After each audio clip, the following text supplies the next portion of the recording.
یہ سوال ہمیشہ ہوتا ہے، اس کا جواب آپ سن لیں۔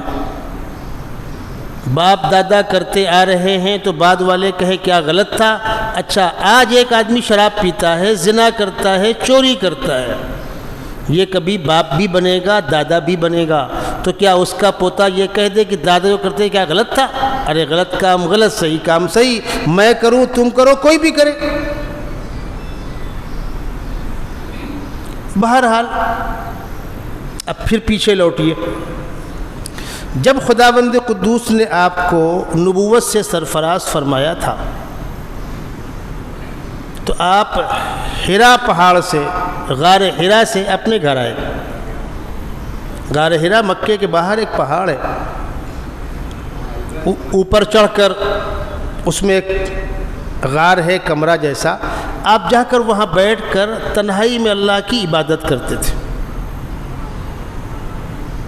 نبوت ملنے سے پہلے آپ کئی روز وہاں رہتے تھے، اللہ کو یاد کرتے تھے، روزے رکھتے تھے، مجاہدے کرتے تھے، شہر کے باہر جا کر یکسوئی میں آپ بیٹھے رہتے تھے۔ اسی درمیان ایک دن فرشتہ آپ کے سامنے آیا اور کہا پڑھیے۔ آپ نے کہا میں تو پڑھا لکھا ہوں نہیں، اور یہ حقیقت ہے کہ سیدنا محمد صلی اللہ علیہ وسلم نے انسانوں سے کچھ نہیں پڑھا، نہ کسی مکتب میں، نہ کسی مدرسے میں، نہ کسی استاد سے کچھ نہیں پڑھا۔ آپ کے سینے میں علوم کے خزانے خداوند قدوس نے منتقل کر دیے۔ بہرحال وہ تو آپ سنتے رہتے ہیں واقعہ۔ جب نبوت کی ذمہ داری آپ کو ملی اور چونکہ فرشتے نے آپ کو دبایا بھی تھا تو ذمہ داری کا احساس بھی تھا، تھکن بھی تھی، گھبراہٹ بھی تھی، اور یہ معاملہ پہلی مرتبہ پیش ہوا تھا۔ یہ نبوت کی امانت، اس کے بارے میں قرآن کہتا ہے اِنَّا عَرَضْنَا الْأَمَانَةَ عَلَى السَّمَاوَاتِ وَالْأَرْضِ وَالْجِبَالِ فَأَبَيْنَ أَن يَحْمِلْنَهَا۔ ہم نے زمین و آسمان سے کہا اس بوجھ کو لوگے، پہاڑوں سے کہا اس بوجھ کو لوگے، سب کانپ گئے، انکار کر دیا۔ وَحَمَلَهَا الْإِنسَانُ، اس ذمہ داری کو انسان نے نبھایا۔ سیدنا محمد رسول اللہ صلی اللہ علیہ وسلم اسی حال میں اپنے گھر تشریف لائے، اپنی زوجہ محترمہ رفیق حیات بی بی خدیجہ رضی اللہ تعالی عنہا سے فرمایا مجھے گھبراہٹ محسوس ہو رہی ہے، مجھے کچھ اڑھا دو، مجھے لٹا دو۔ آپ لیٹ گئے، انہوں نے چادر اڑھا دیا اور سرہانے پر بیٹھ کر آپ کا سر دباتے ہوئے، سہلاتے ہوئے تسلی کے کلمات کہنے شروع کیے۔ آپ گھبرائے نہیں، یہ نہیں ہو سکتا کہ آپ کے اوپر شیطان حملہ آور ہو جائے، یہ اللہ کی امانت ہے۔ آپ جیسا آدمی جو بے سہاروں کی مدد کرتا ہے، کمزوروں کو انصاف دلاتا ہے، پردیسیوں کی مہمان نوازی کرتا ہے، اس کو خدا رسوا نہیں کر سکتا۔ کس نے کہا یہ بات؟ بی بی خدیجہ نے۔ آج کی عورتیں ہوتی تو کیا ہوا، کیسے ہوا، وہ فرشتہ کیسے کا تھا، کتنا لمبا تھا، کتنے ہاتھ پیر تھے اس کے، وہ چٹنا شروع کر دیتی۔ شوہر لاکھ کہے کہ مجھ کو آرام کرنے دو، کوئی سنتا ونتا نہیں۔ یہی فرق ہے ایک سلیقے مند خاتون میں اور ایک پھوہڑ خاتون میں۔ انہوں نے کوئی سوال و جواب نہیں کیا، آپ کے تسلی کلمات کہے۔ کیا فرمایا؟ کلا واللہ لا یخزیک اللہ ابدا، کلا واللہ لا یخزیک اللہ ابدا، ہرگز نہیں، خدا آپ کو رسوا نہیں کرے گا۔ انک لتصل الرحم وتحمل الکل وتقری الضیف وتعین علی نوائب الحق، آپ صلہ رحمی کرتے ہیں، مہمان نوازی کرتے ہیں، مظلوموں کو انصاف دلاتے ہیں، حق کی حمایت کرتے ہیں، جو ایک شریف انسان کی علامتیں ہوتی ہیں۔ میں اپنی ذات سے بڑا متقی پرہیزگار ہوں، نماز روزہ کرتا ہوں، مسجد سے گھر، گھر سے مسجد، اور محلے میں کسی کمزور کے ساتھ زیادتی ہو رہی ہے، چار لوگ کھڑے ہو اس کی حمایت کرو۔ کوئی بیمار ہے، آزار ہے، پریشان حال ہے، آپ سے جو ہو سکتا ہے وہ کرو۔ بیمار کو لے کر ڈاکٹر کے یہاں جاؤ، ایڈمٹ کرا دو، تعلقات ہے لے کر چلے جاؤ، فون کر دو، 200-500 روپے دے کر کسی کو لگا دو، یہ ہے انسانیت۔ بی بی خدیجہ نے اللہ کے نبی کے جو اوصاف گنائے، لکھنے والے لکھتے ہیں اسلام کی دعوت کرنے والوں کی زندگیوں میں جب یہ اوصاف ہوا کرتے تھے تو ان کے چہروں کو دیکھ کر لوگ کلمہ پڑھتے تھے۔ انسان کا کردار سب سے بڑی طاقت ہوتی ہے، انسان کا کیریکٹر سب سے بڑا پاورفل طاقت ہوا کرتا ہے۔ بہرحال آپ کو افاقہ ہوا۔ اس وقت مکے میں ایک بزرگ ہوا کرتے تھے ورقہ ابن نوفل، جو نصرانی مذہب پر عمل کرتے تھے۔ سیدنا محمد رسول اللہ صلی اللہ علیہ وسلم کی بعثت سے پہلے، آپ کو نبوت ملنے سے پہلے دنیا کے اندر سچا مذہب عیسائیت کا مذہب تھا۔ متقی پرہیزگار لوگ اس میں ہوا کرتے تھے، عبادت گزار لوگ ہوا کرتے تھے۔ ٹھیک ہے وہ مٹ گیا تھا، بگڑ گیا تھا، لیکن لوگ اس کو اپناتے تھے۔ تو ورقہ ابن نوفل نصرانی مذہب پر عمل کرتے تھے، پرہیزگار آدمی تھے، بڑھاپا تھا، آنکھوں کی روشنی تقریباً جا چکی تھی بڑھاپے کی وجہ سے۔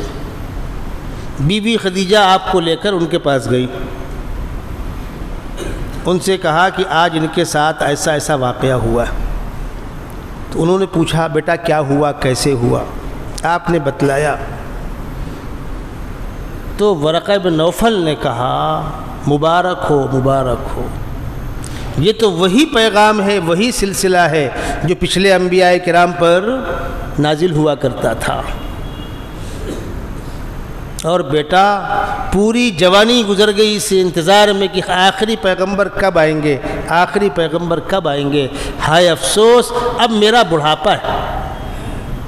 اور فرمایا لو کنت حیا اذ اخرجتک قومک، کاش کہ میں اس وقت صحت مند اور زندہ رہتا جس وقت تم کو تمہاری قوم مکے سے نکالے گی، میں تمہارا ساتھ دیتا، میں ان کا ظلم برداشت کرتا، تمہارا ساتھ دیتا، اپنی آخرت بناتا۔ یہ آواز آپ کے کان میں گئی کہ مکے والے تم کو نکالیں گے۔ اب تک نبوت کے اعلان سے پہلے یا نبوت ملنے سے پہلے 40 سال تک آپ نے مکے میں کس شان کے ساتھ گزارے ہیں؟ کوئی مخالفت نہیں، کوئی بدتمیزی نہیں، کوئی الزام تراشی نہیں، کچھ نہیں۔ لوگ آپ کو صادق و امین کہہ کے پکارتے تھے، اپنے معاملات کے فیصلے آپ سے کراتے تھے، آپ کو بزرگوں کے ساتھ بیٹھالتے تھے۔ کتنا مشہور واقعہ ہے خانہ کعبہ کی تعمیر نو کا۔ مکے والوں نے خانہ کعبہ کی نئی تعمیر کی تھی، حجر اسود کو نکال کے رکھا، اب اس کو لگانے کا وقت آیا۔ یہ قبیلہ کہے ہم لگائیں گے، وہ قبیلہ کہے ہم لگائیں گے، وہ قبیلہ کہے ہم لگائیں گے، یہ عزت ہم کو ملنی چاہیے، ہم کو ملنی چاہیے۔ حتیٰ کہ تلواریں نکل آئیں، اور ان کے یہاں ایک رواج تھا قسم کھانے کا۔ ایک تو زبان سے قسم کھا لی اللہ کی قسم، ایک خطرناک قسم تھی، وہ کیا تھی؟ پیالے میں خون لاتے تھے، اس خون میں انگلی ڈبو کر قسم کھاتے تھے کہ مر جائیں گے، کٹ جائیں گے، پیچھے نہیں ہٹیں گے۔ اس پیالے میں انگلی ڈال کر قسم کھائی جا چکی تھی، تلواریں نکل چکی تھیں، اب آئندہ کل کیا ہوگا کچھ نہیں کہہ سکتے، کتنی لاشیں گریں گی۔ کسی نے کہا اچھا ایک کام کرو، اس مسئلے کو آج ٹال دو، کل جو سب سے پہلے حرم میں داخل ہو وہ ہمارا فیصلہ کرے گا۔ اتفاق دیکھیے کہ حرم میں داخل ہونے والی شخصیت سیدنا محمد رسول اللہ صلی اللہ علیہ وسلم کی ہے۔ تقریباً آپ کی عمر 35 سال کی ہے اور یہ واقعہ پیش آیا۔ لوگوں نے کہا بھائی اس مسئلے کا حل کرو، آپ نے کہا ٹھیک ہے۔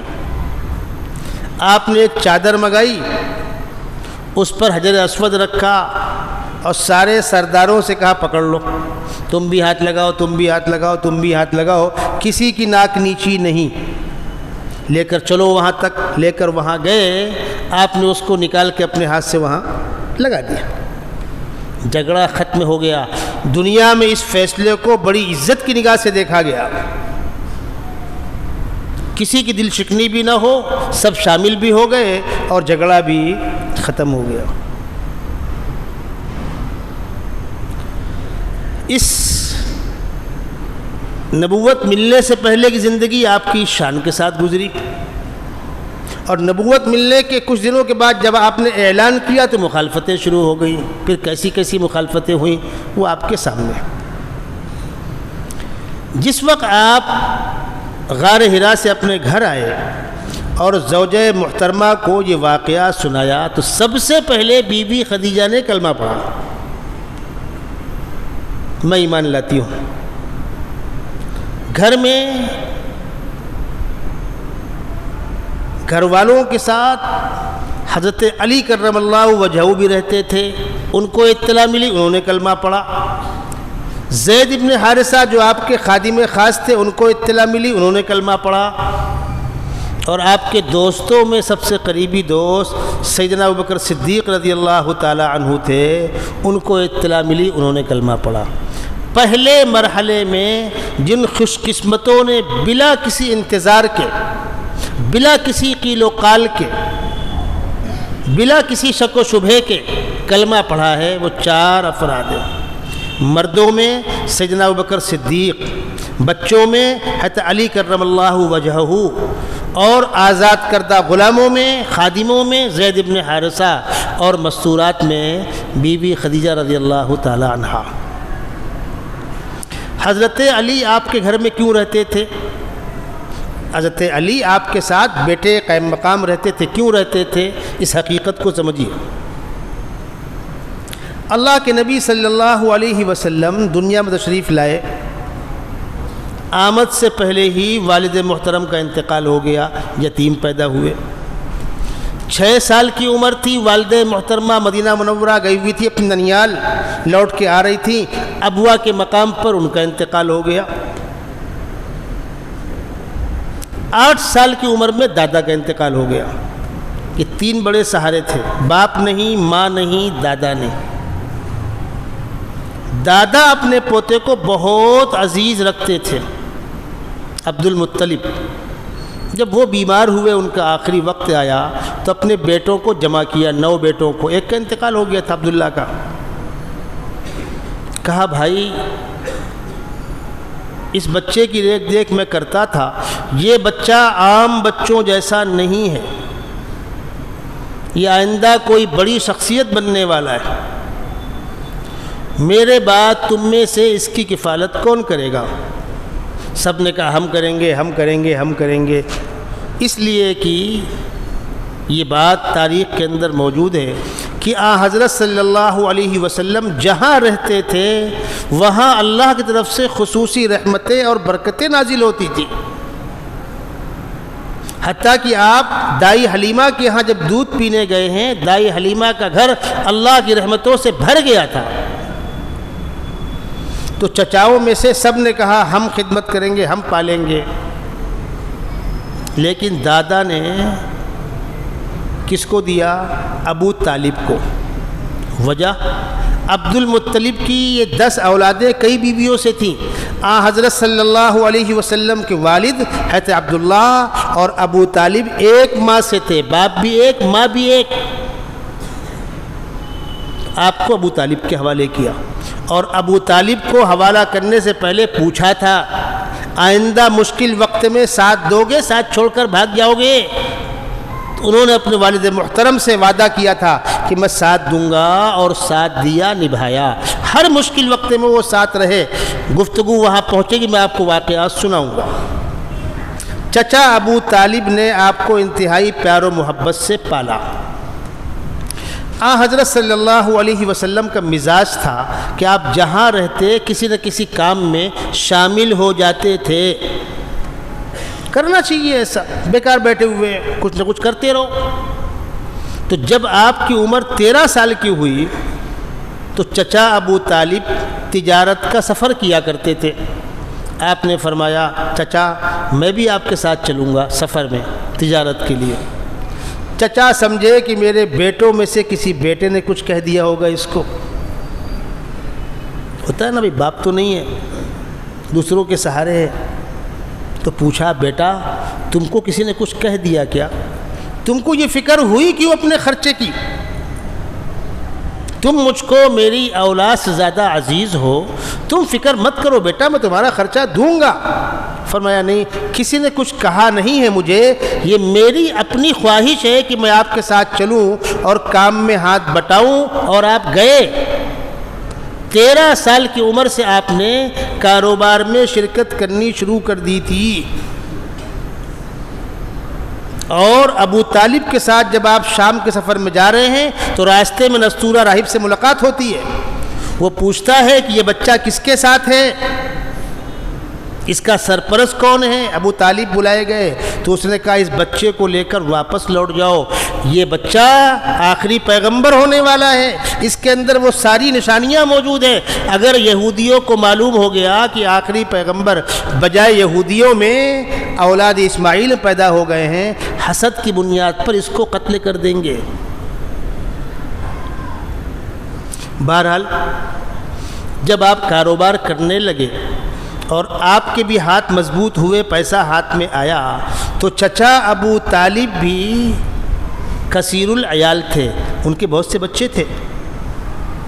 اب آمدنی کم، خرچ زیادہ، اور حضرت صلی اللہ علیہ وسلم کاروبار کرنے لگے تھے، تو آپ نے فرمایا چچا آپ نے میری کفالت کی ہے، میری خواہش ہے کہ آپ کے ایک بچے کو میں پال دوں، آپ نے مجھے پالا ہے، ایک بچہ آپ مجھ کو دے دیں، اس کو میں پالوں گا۔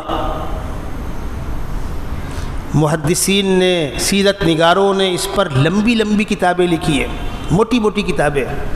حضرت صلی اللہ علیہ وسلم پر اس دنیا میں کسی کا احسان نہیں ہے، جس کسی نے آپ پہ احسان کیا آپ نے اس کا بدلہ دیا۔ صرف ایک شخصیت ایسی ہے جس کے احسان کا اعتراف آپ نے خود کیا ہے، اور فرمایا انسانوں دنیا میں جس کسی نے مجھ پر احسان کیا میں نے اس کا بدلہ دے دیا، ایک ایسی شخصیت ہے میں اس کا بدلہ نہیں دے سکا، جنت میں اللہ سے دلاؤں گا۔ وہ کون ہے؟ ابوبکر صدیق۔ وہ ابوبکر صدیق۔ ابو طالب نے اپنے ایک بیٹے کو اللہ کے نبی کے حوالے کیا، اس بیٹے کا نام علی کرم اللہ وجہہ ہے، اس لیے علی آپ کے گھر میں پلے بڑھے، اور جب شادی کی عمر کو پہنچے تو حضرت صلی اللہ علیہ وسلم ان کی شادی بھی کرائی۔ اتفاق ایسا ہوا کہ ان کی شادی آپ کی بیٹی سے ہوئی۔ حضرت علی کی شادی کے موقع پر جو گھر بسانے کا سامان آپ نے دلایا، لوگ اس کو جہیز کہتے، وہ جہیز نہیں ہے، حضرت علی کے گھر بسانے کا سامان تھا۔ اگر حضرت علی کا نکاح کہیں اور ہوا ہوتا تو گھر بسانے کا انتظام کون کرتا؟ آقا صلی اللہ علیہ وسلم کرتے۔ تو حضرت علی کی خوش قسمتی یہ تھی کہ ان کی پرورش اللہ کے نبی صلی اللہ علیہ وسلم کی سرپرستی میں ہوئی۔ جب آقا صلی اللہ علیہ وسلم کو نبوت ملی اس وقت حضرت علی کی عمر 10 سال کی تھی۔ یہ 4 خوش قسمت انسان ہیں، سیدنا ابوبکر صدیق، بی بی خدیجہ، زید بن حارثہ، حضرت علی کرم اللہ وجہہ، جن کو پہلے مرحلے میں اسلام قبول کرنے کی سعادت نصیب ہوئی۔ کچھ دنوں کے بعد جب آپ نے علل اعلان پیغام سنانا شروع کیا تو مخالفتیں شروع ہوئیں۔ اسی شروع کے دور میں اسلام قبول کرنے والوں میں سے سیدنا ابوبکر صدیق، علی مرتضیٰ، عثمان غنی، یہ آپ کے قریبی لوگ تھے۔ چند گنتی کے مسلمان اسلام لائے تھے، اور ہر وقت اس بات کا خوف رہتا تھا کہ مشرکین مکہ کب کیا ظلم کریں۔ آپس میں کھلم کھلا ملتے بھی نہیں تھے، رات کے اندھیرے میں کہیں جا کر گھاٹی پہاڑی ملاقات کرتے تھے۔ اس شروع کے دور میں سیدنا ابوبکر صدیق مکے کے پڑھے لکھے انسان، معزز خاندان کے فرد، تاجر، اللہ کے نبی صلی اللہ علیہ وسلم سے تقریباً 2 سال بڑے، اور آپ کی اوپر جان نچھاور کرنے والے. شروع کے دور میں جو مظالم ڈھائے گئے ہیں مسلمانوں پر، اس وقت سیدنا ابوبکر صدیق رضی اللہ تعالی عنہ کی جو خدمات ہیں وہ سنہرے حروف سے لکھنے کے لائق ہیں. اللہ کے نبی صلی اللہ علیہ وسلم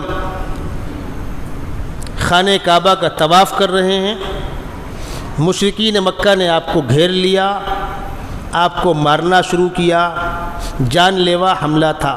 سیدنا ابوبکر صدیق بھاگ کر آئے اور آ کر لوگوں سے کہا، کسی اللہ کے بندے کو کیا اس لیے مار ڈالو گے کہ وہ ایک اللہ کی دعوت دیتا ہے؟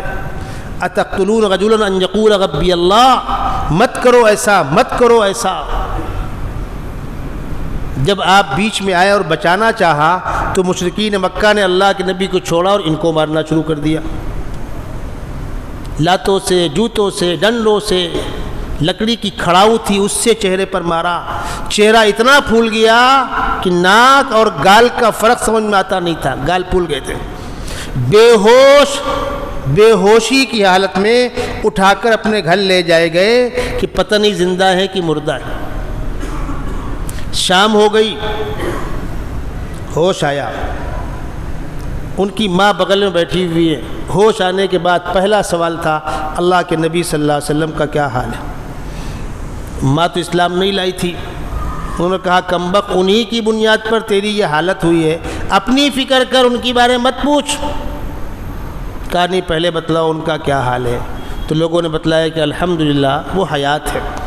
کہا مجھ کو لے چلو ان کے پاس. تو لوگوں نے کہا پھر لوگ دیکھیں گے، پھر ماریں گے. میں جاؤں گا. تو والد محترمہ نے کہا کہ ذرا اندھیرا ہو جانے دے تاکہ نظر نہ آوے، تجھ کو خاموشی کے ساتھ میں لے جاؤں گی. جب اندھیرا ہو گیا چل کر اللہ کے نبی صلی اللہ علیہ وسلم گھر میں آئے، آپ کی زیارت کی. شکر ہے خدا تیرا کہ آپ محفوظ ہیں. یہ میں نے آپ کو ایک واقعہ سنایا ہے. صبح شام یہی حالات تھے. حضرت بلال حبشی پر ظلم ہوتا تھا. حضرت بلال پر کوڑے برستے تھے، بدن سے کپڑا نکال کے گرم ریت میں ان کو گھسیٹتے تھے، گرم ریت میں لٹا کر سینے پر پتھر رکھ دیا کرتے تھے. یہاں تو خیر برسات میں پانی وقت پر برس گیا تھا، یو پی بہار وغیرہ میں برسات دیر میں ہوئی. جب میں گیا ہوں 15 روز پہلے تو وہاں زمین آگ اگل رہی تھی، رہنا مشکل تھا. جبکہ یہاں کی گرمی 48، 49، 50 کے اوپر نہیں جاتی، اور وہاں 55، 56، 58 ڈگری تک جاتی ہے گرمی. وہاں کی گرم ریت میں لٹا کر کے سینے پر پتھر رکھ دیتے تھے اور کہتے تھے یا تو اسی حال میں مر جا ورنہ محمد صلی اللہ علیہ وسلم کا انکار کر. اور وہ اسی حال میں احد احد کہتے تھے. اللہ کے نبی صلی اللہ علیہ وسلم فرمایا، کوئی اللہ کا بندہ ہوتا بلال حبشی کو ان ظالموں سے خرید لیتا تو بیچارہ مصیبت سے نجات پا جاتا. سیدنا ابوبکر صدیق نے خرید کر آزاد کیا.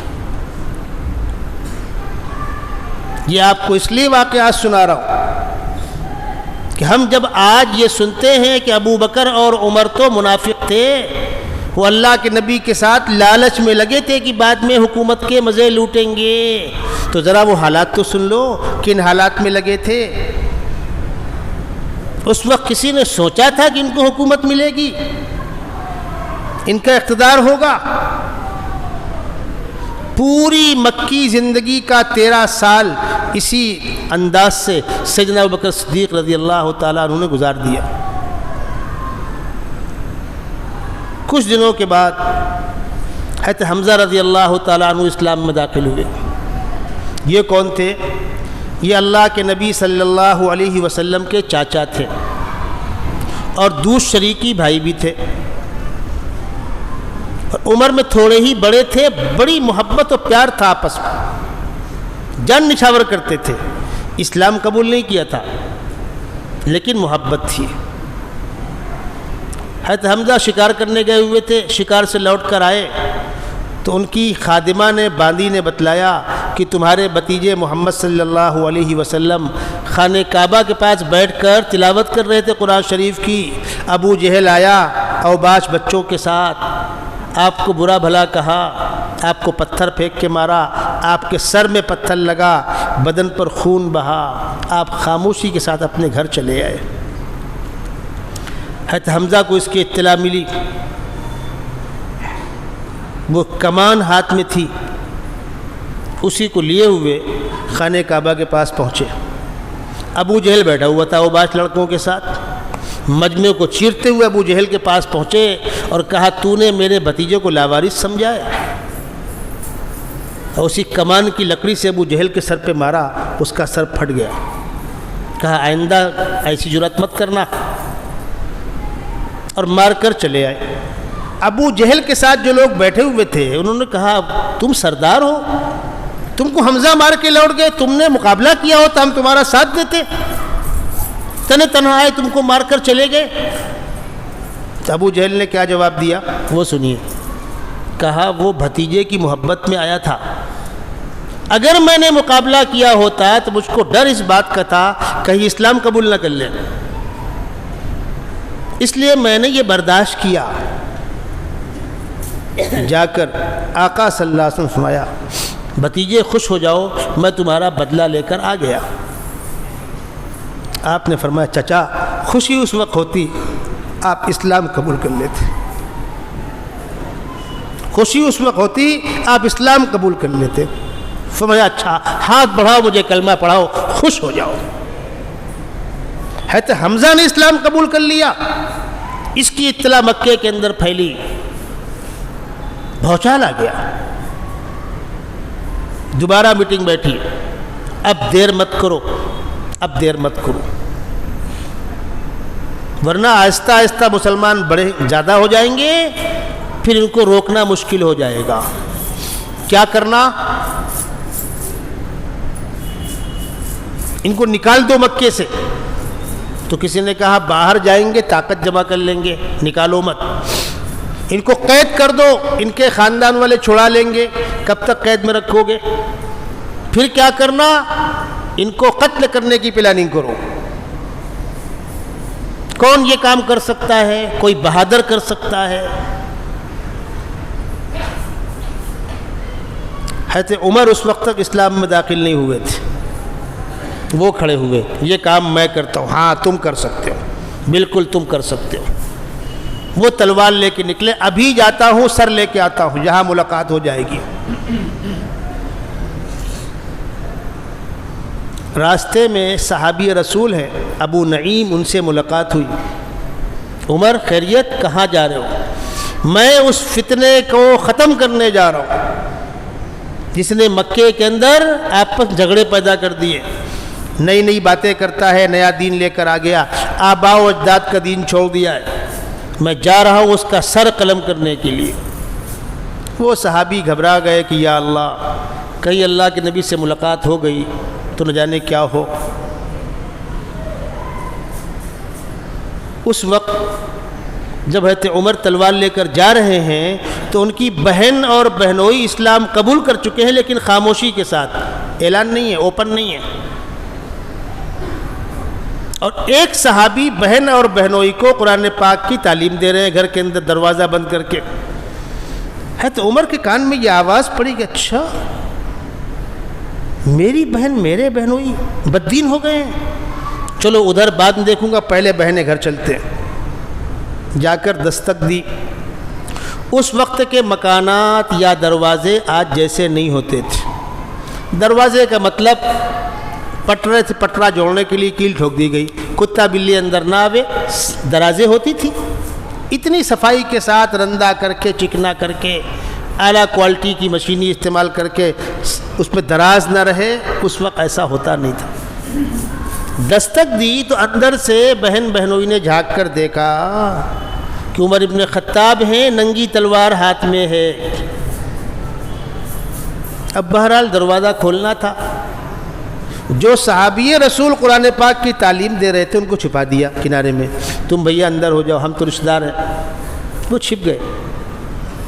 اندر داخل ہوئے، اپنے بہنوئی کا گریبان پکڑا اور کہا میں نے سنا ہے تم لوگ بددین ہو گئے ہو، اور بہنوئی کو مارنا شروع کیا، بہنوئی کو گرا کر مارنا شروع کیا۔ بہن بیچ میں آئی بچانے کے لیے تو بہن کو بھی مارا۔ کسی آدمی کو آپ مارنے کی دھمکی دیں وہ ڈرتا ہے، لیکن مار دیں تو اب کیا بچا؟ جب یہ بہن بہنوئی کو مار چکے تو بہن نے کہا عمر شریف لوگ بہنوں کو مارا نہیں کرتے، کیا کر رہے ہو تم؟ اور عمر یہ اطلاع صحیح ہے، ہم نے کلمہ پڑھ لیا ہے اور ایمان ہماری خونوں کی رفتار میں شامل ہے۔ عمر ہم کلمہ پڑھ چکے ہیں، جو کرنا ہے کر لو، جس ماں باپ کی تم اولاد ہو اسی ماں باپ کی میں بھی اولاد ہوں۔ عورت ذات کا للکارنا، عمر ابن خطاب کو شرمندگی محسوس ہوئی کہ میں نے اپنی بہن کو مارا۔ شریف لوگ کہیں بہن کو مارتے ہیں؟ تلوار نیچے رکھی اور کہا اچھا بتلاؤ تم کیا پڑھ رہے تھے، لاؤ مجھ کو بھی دکھاؤ۔ یہ کہنا تھا کہ صحابی رسول اندر سے باہر آ گئے، قرآن پاک کا نسخہ لیے ہوئے، اس کے اجزاء لیے ہوئے۔ بہن نے کہا نہیں عمر، پہلے غسل کرو، یہ اللہ کا پاکیزہ کلام ہے، لا یمسہ الا المطہرون، پہلے غسل کرو پھر قرآن تمہارے ہاتھ میں دیں گے۔ غسل کیا، قرآن کا حصہ ان کے ہاتھ میں دیا گیا۔ قرآن پر نگاہ پڑی تو کون سا حصہ تھا؟ وہ سورۃ طٰہٰ کی شروع کی آیتیں تھیں، 16ویں پارے کی۔ طٰہٰ ما انزلنا علیک القرآن لتشقیٰ، اے ہمارے محبوب ہم نے قرآن آپ پر اس لیے نہیں اتارا کہ آپ مشقت میں پڑ جائیں، آپ اللہ کا پیغام اللہ کے بندوں کو سنا دیجئے، جس کو ماننا ہوگا مانے گا، نہ ماننا ہوگا نہیں مانے گا، مشقت میں آپ مت پڑیے۔ اس کے بعد خدا بند قدوس کہہ رہے ہیں تنزیلا ممن خلق الارض والسماوات العلی، یہ کلام اس خدا کا نازل کردہ ہے، اس جبار و قہار قادر مطلق کا کلام ہے جو زمین و آسمان کا مالک ہے۔ یہ الفاظ قرآن پاک کے، سیدنا عمر بن خطاب کی نگاہ اس پر پڑی، آنکھوں سے آنسو جاری ہو گئے۔ سبحان اللہ، اتنا پاکیزہ کلام اور ہم اس کی مخالفت کر رہے ہیں۔ پھر کہا مجھ کو بھی وہیں لے چلو۔ یہ واقعہ بنیاد بنا سیدنا عمر بن خطاب کے اسلام قبول کرنے کا۔ اس سے ایک رات پہلے اللہ کے نبی صلی اللہ علیہ وسلم نے تہجد میں رو رو کر دعائیں کی تھی، خداوندہ مسلمان بہت مظلوم ہیں، بہت کمزور ہیں، مکے میں 2 سرغنہ ہیں اسلام مخالف، اسلام کے 2 بڑے دشمن ہیں، 2 میں سے کسی ایک کو اسلام کے لیے قبول کر لے، یا عمر ابن خطاب کو یا ابو جہل کو۔ یہ دعا کس کے حق میں قبول ہوئی؟ عمر ابن خطاب کے حق میں۔ عمر کو برا کہنے والوں، اللہ کے نبی نے رات میں رو کر خدا سے مانگ کے عمر کو لیا ہے، تم ان کو منافق کہو گے؟ تمہارا ایمان بچے گا؟ اب عمر ابن خطاب تلوار ہاتھ میں لیے ہیں، لیکن تلوار جھکی ہوئی ہے نیچے اور قدم بوجھل ہیں، نگاہیں جھکی ہوئی ہیں۔ پہنچے وہاں جہاں اللہ کے نبی اپنے ساتھیوں کے ساتھ بیٹھے ہوئے تھے، دار ارقم میں جا کر دستک دی۔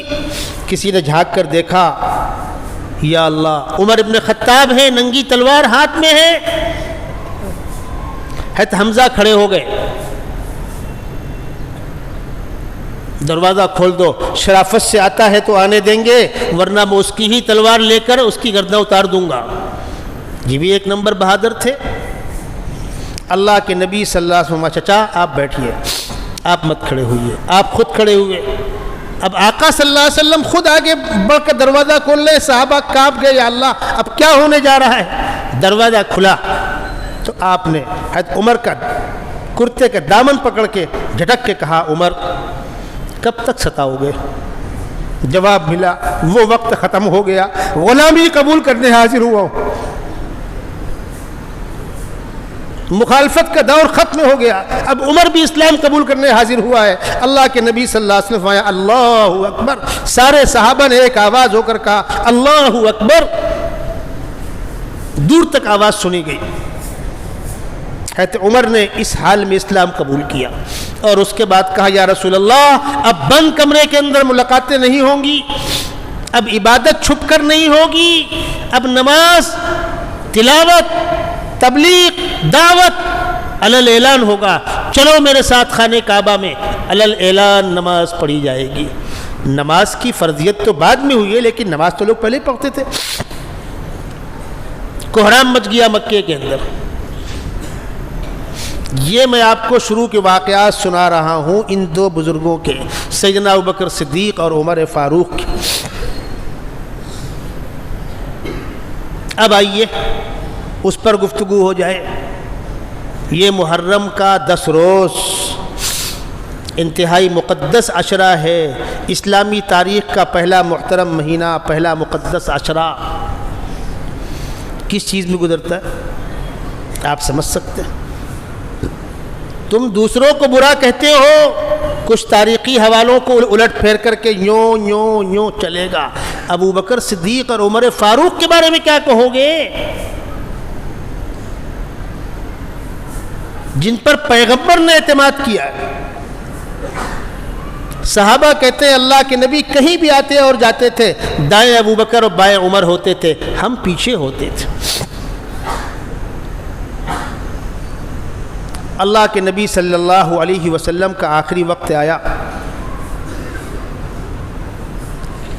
ربیع الاول جو آپ کے وصال انتقال کا وقت ہے، اس سے پہلے سفر کا جو آخری بدھ تھا، آخری عشرے کا بدھ، اس میں کچھ بیماری ہوئی، سر چکر ہے، بخار ہے وغیرہ وغیرہ۔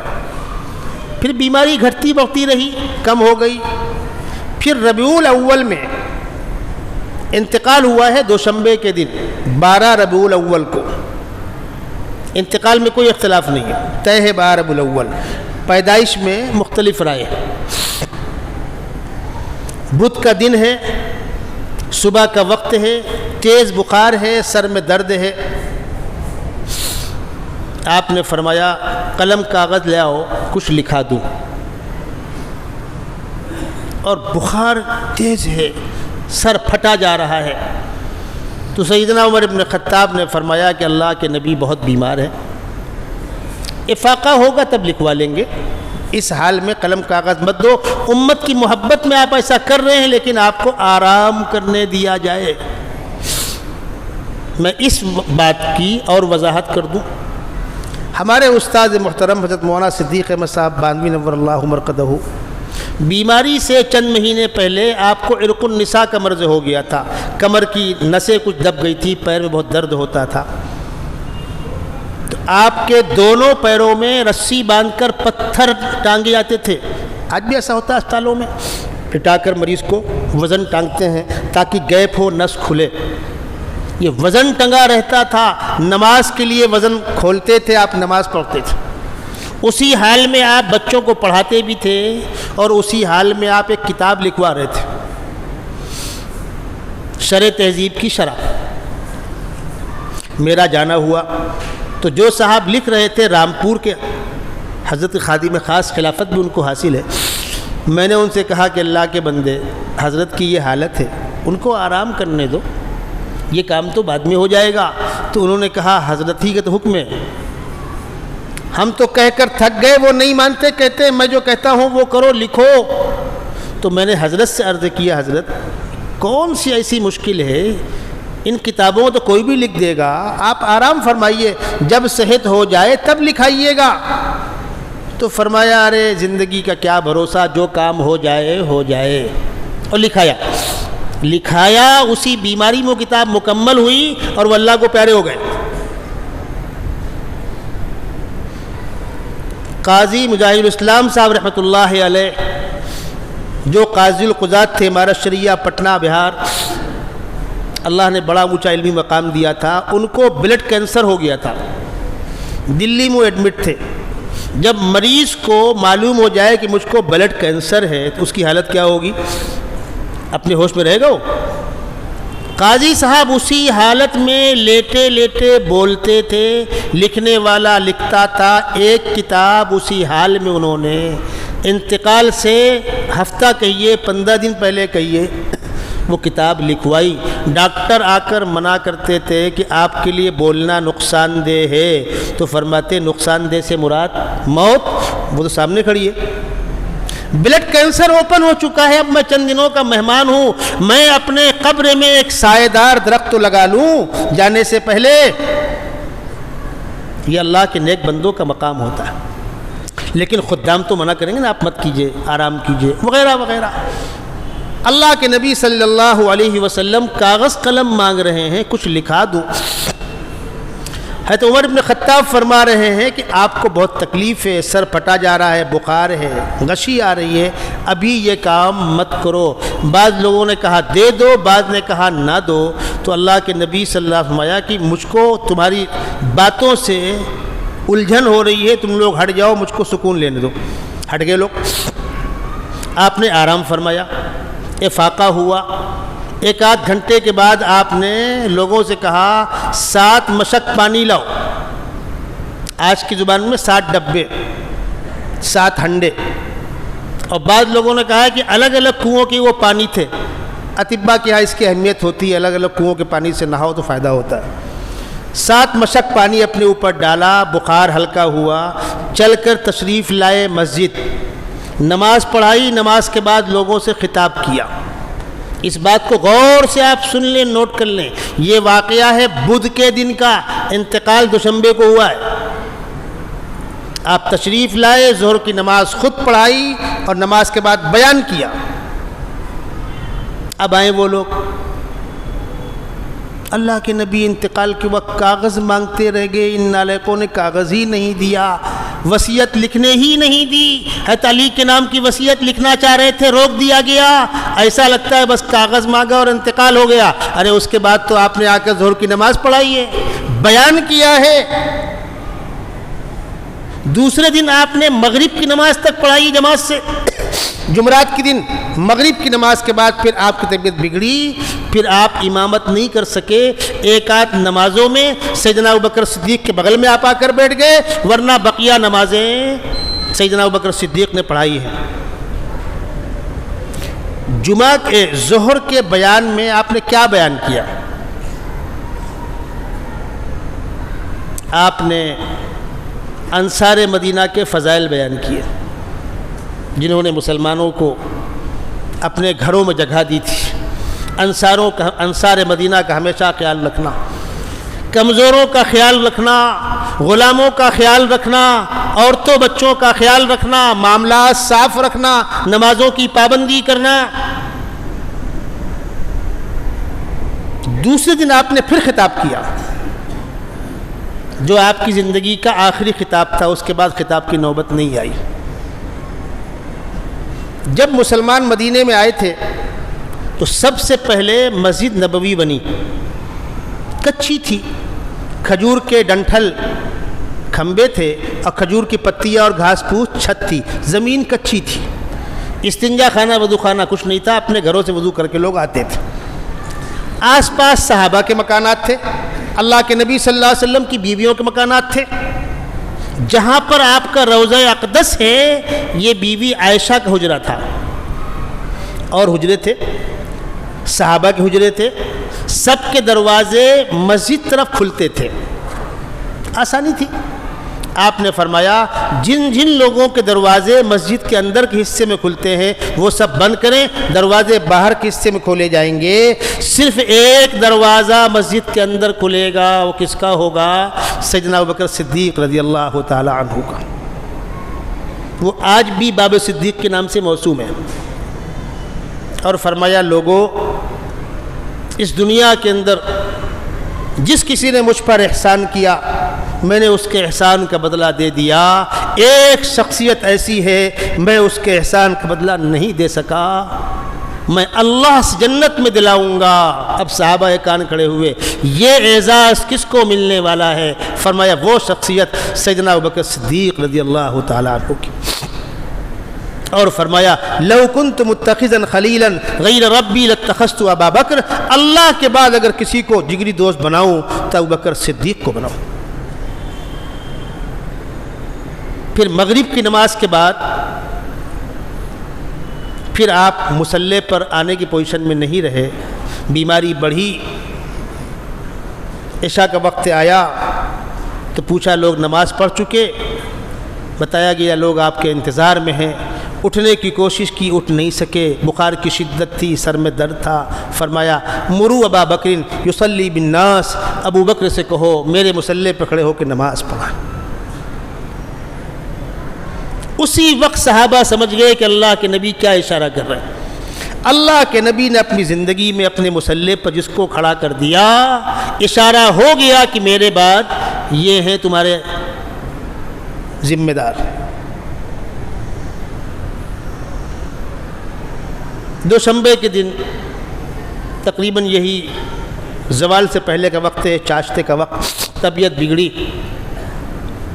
اچھا، جب آپ زیادہ بیمار ہوئے تو آپ نے اپنی ازواج مطہرات سے مشورہ کیا کہ بھائی میں تمہارے یہاں باری باری آتا تھا، سب کی باریاں فکس تھیں، اگر کہو تو میں بیماری کے ایام عائشہ کمرے میں گزاروں؟ سب نے کہا اجازت۔ آپ کے بیماری کے آخری ایام کہاں گزرے ہیں؟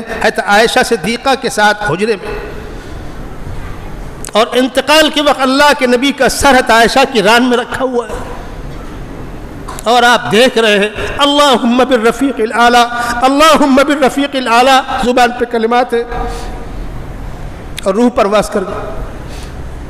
پیغمبر کا آخری وقت کس کی گود میں گزرا ہے؟ تم اس خاتون کو فاحشہ کہو گے؟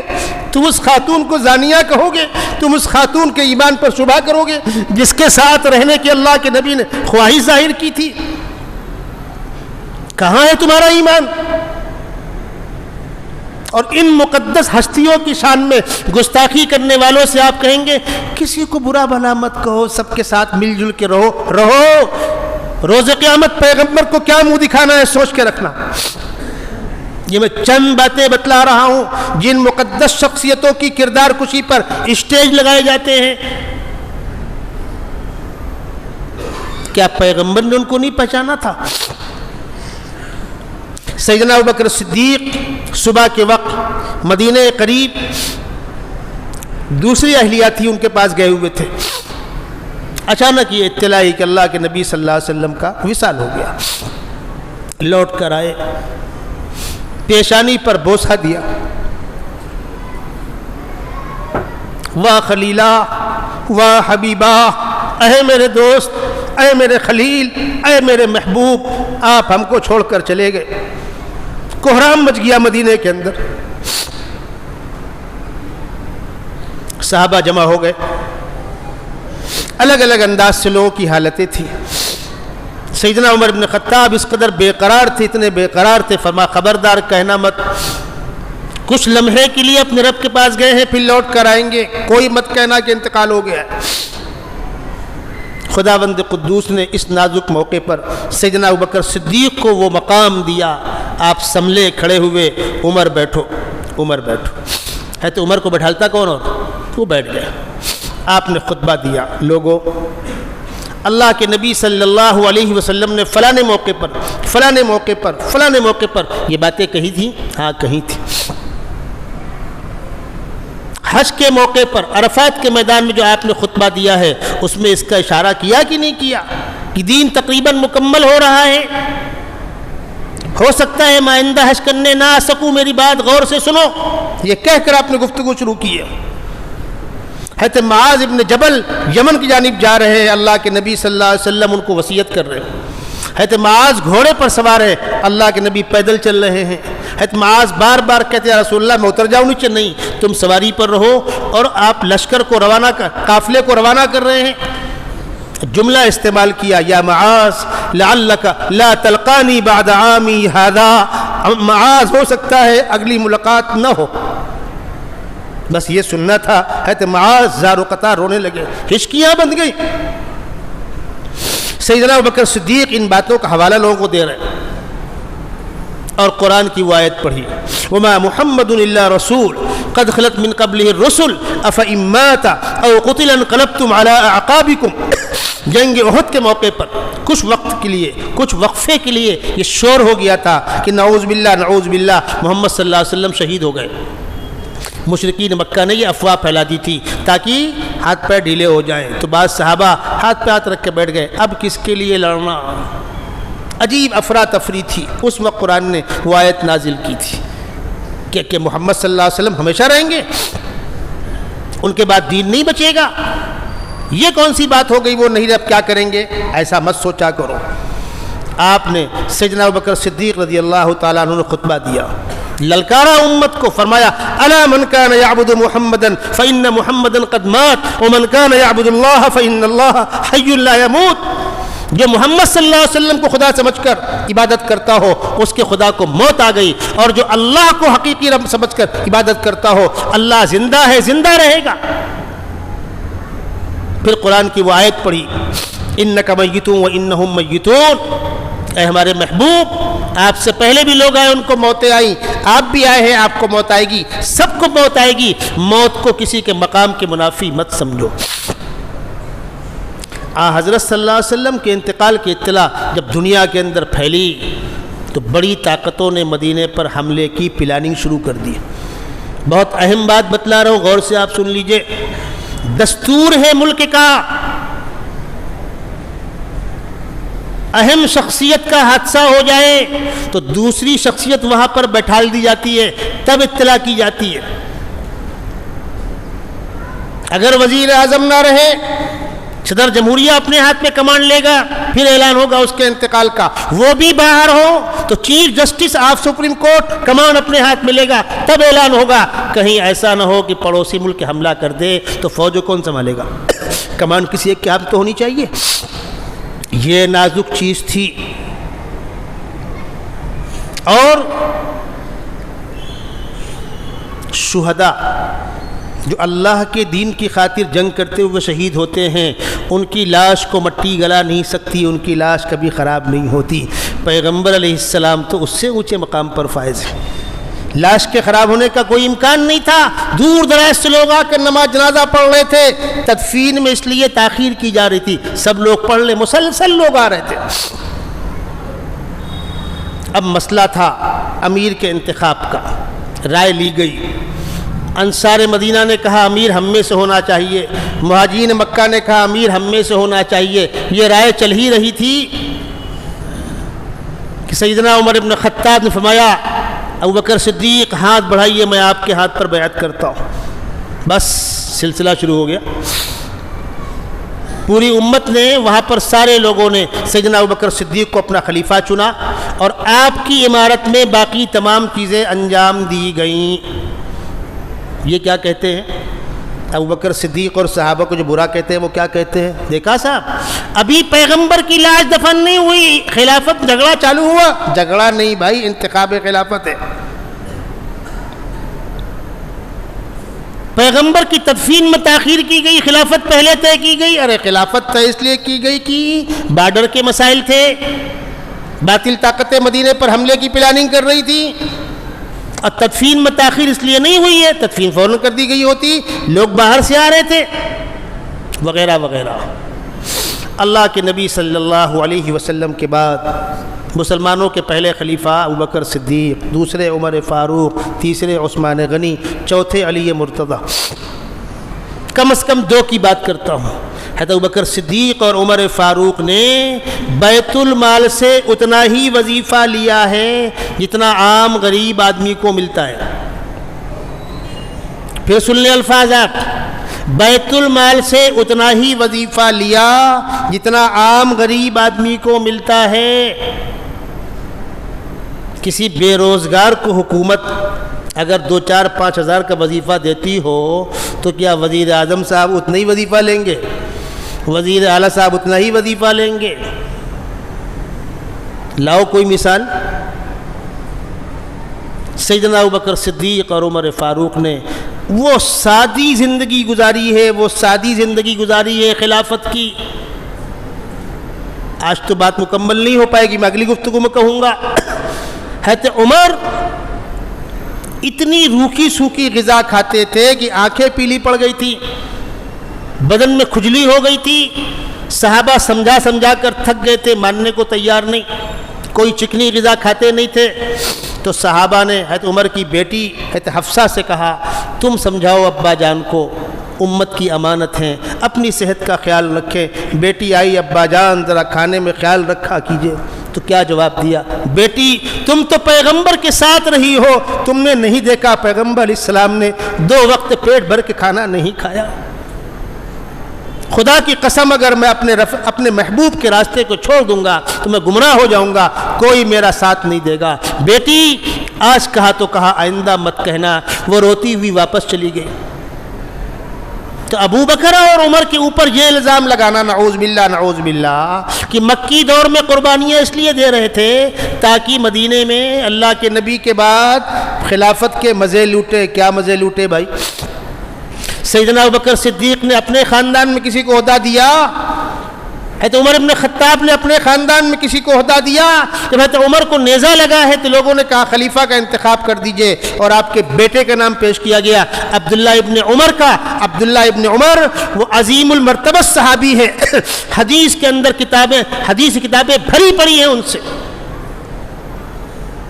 اپنے وقت کے جید عالم دین تھے، متقی پرہیزگار تھے، بالکل حقدار تھے خلافت کے۔ فرمایا میرے خاندان کا کوئی فرد میرے بعد خلیفہ نہیں ہوگا، یہ تو ابھی لکھ لو، میرا بیٹا خلیفہ نہیں ہوگا، یہ میرا فیصلہ ہے۔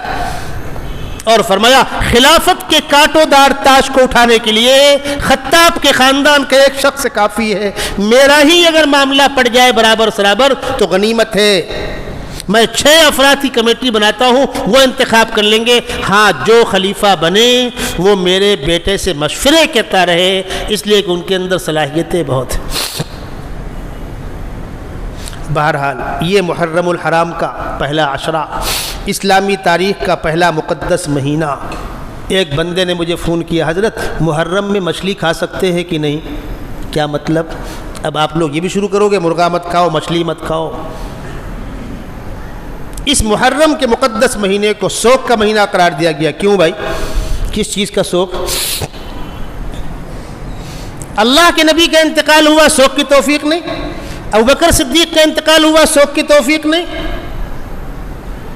صحابہ کرام شہید کیے گئے جنگ بدر میں، احد میں، وغیرہ وغیرہ، سوگ کی توفیق نہیں ہے؟ ایک واقعے کو لے کر جو 100% جھوٹ اور فراد پر مبنی ہے، حقیقت سے اس کا دور کا تعلق نہیں ہے، اس کو لے کر امت کو رلانا، نوحہ، ماتم وغیرہ وغیرہ، یہ تمام چیزیں غیر شرعی، غیر اسلامی ہیں۔ محرم کا پہلا عشرہ انتہائی محترم ہے۔ 9 اور 10 یا 10 اور 11 آپ اس میں روزہ رکھیں، نفل روزہ ہے، اللہ کے نبی صلی اللہ علیہ وسلم سے ثابت ہے۔ نفل روزوں کا اصول سن لیجئے، اگر آپ کے ذمے کوئی روزہ قضا ہے اور آپ اس نفل روزے میں قضا کی نیت کر لیں، دونوں ثواب مل جائے گا، نفل کا بھی ہو جائے گا، قضا بھی بھر جائے گا۔ انشاءاللہ اگلی ملاقات میں میرا پھر سفر ہے، ہو سکتا ہے میں اگلے ہفتے نہ رہ سکوں، اس کے بعد انشاءاللہ مسلسل رہنا ہوگا، اور 3-4 جمعوں میں انشاءاللہ اس موضوع کو مکمل کرنے کی کوشش کی جائے گی۔ کسی مجبوری سے میرا پہلے بھی جانا ہوا تھا، 2 ہفتے نہیں رہ سکا، اس کے لیے معذرت چاہتا ہوں۔ پھر پرسوں میرا سفر ہے، اور یہ اسفار ایسے ہیں کہ جو میرے اختیار میں نہیں ہیں، وہ پہلے سے طے ہیں، بڑوں طے کر رکھا ہے۔ 3 روزہ سیمینار ہے بنگلور کے اندر، فقہی سیمینار، اس میں شرکت لازمی ہے وغیرہ وغیرہ، تو انشاءاللہ ہفتہ 8 دن کے بعد لوٹ کر آ جاؤں گا، اور اس موضوع کو انشاءاللہ تفصیل کے ساتھ مکمل کرنے کی کوشش کی جائے گی۔ ہمارے مسجد کے